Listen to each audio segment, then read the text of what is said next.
Reporter പോലുള്ള ചാനലുകൾക്ക് പ്രേക്ഷകർക്കിടയിലുള്ള സ്വീകാര്യതയുടെ അളവുകോലായ BARC റേറ്റിംഗിൽ കനത്ത തിരിച്ചടി നേരിടുന്നത് അവരുടെ വാർത്താ നിലവാരമില്ലായ്മയുടെയും ഭരണകക്ഷിയോടുള്ള വ്യക്തമായ പക്ഷപാതിത്വത്തിന്റെയും ഫലമാണ്.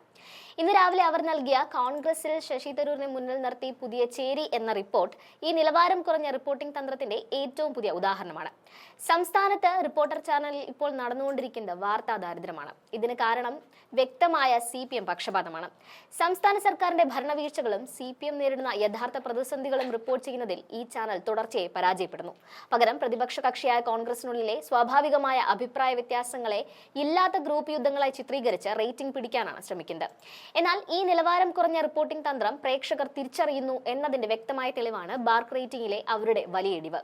കോൺഗ്രസിലെ മുതിർന്ന നേതാക്കൾക്ക് പദവികൾ ലഭിക്കാത്തതിലുള്ള അതൃപ്തികളോ നയപരമായ ചർച്ചകളോ ഉണ്ടാകുന്നത് സ്വാഭാവികമാണ്. എന്നാൽ ഈ ചലനങ്ങളെ പുതിയ ചേരി, ST ഗ്രൂപ്പ്, പടയൊരുക്കം എന്നൊക്കെ നാമകരണം ചെയ്ത് റിപ്പോർട്ട് ചെയ്യുന്നത് CPMന്റെ രാഷ്ട്രീയ താൽപര്യങ്ങൾ സംരക്ഷിക്കാൻ വേണ്ടി മാത്രമാണ്. കോൺഗ്രസ് ഒറ്റക്കെട്ടല്ലെന്നും പാർട്ടിയിൽ സ്ഥിരമായി തർക്കങ്ങൾ നിലനിൽക്കുന്നുവെന്നും വരുത്തി തീർക്കാൻ അവർ ശ്രമിക്കുന്നു. ഇവിടെയാണ് CPM പക്ഷപാതം പ്രകടമാകുന്നത്. സംസ്ഥാന സർക്കാരിനും CPMനുമെതിരെ അഴിമതി ആരോപണങ്ങളും ഭരണവീഴ്ചകളും ശക്തമായി നിലനിൽക്കുന്ന സമയമാണിത്. ഈ ഘട്ടത്തിൽ പ്രതിപക്ഷത്തിന്റെ ചോദ്യങ്ങൾ മൂർച്ച കൂട്ടി അവതരിപ്പിക്കുന്നതിന് പകരം പ്രതിപക്ഷ ഐക്യം തകർക്കാൻ വേണ്ടി മാധ്യമം ഉപയോഗിക്കപ്പെടുന്നു.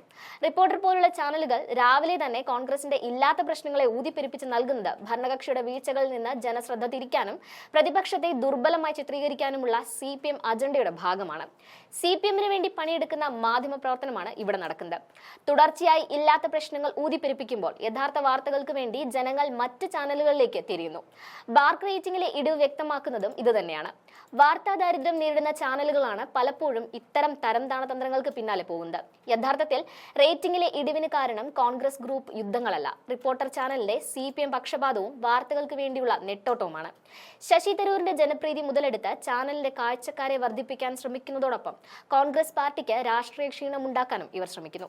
കോൺഗ്രസ് ഒറ്റക്കെട്ടായി മുന്നോട്ട് പോകേണ്ട നിർണായക ഘട്ടത്തിൽ ഇല്ലാത്ത വിള്ളലുകൾ ഉണ്ടാക്കി പ്രചരിപ്പിക്കുന്നത് CPMന് വേണ്ടി പണിയെടുക്കുന്ന മാധ്യമ പ്രവർത്തനമാണെന്ന് പറയേണ്ടി വരുന്നു.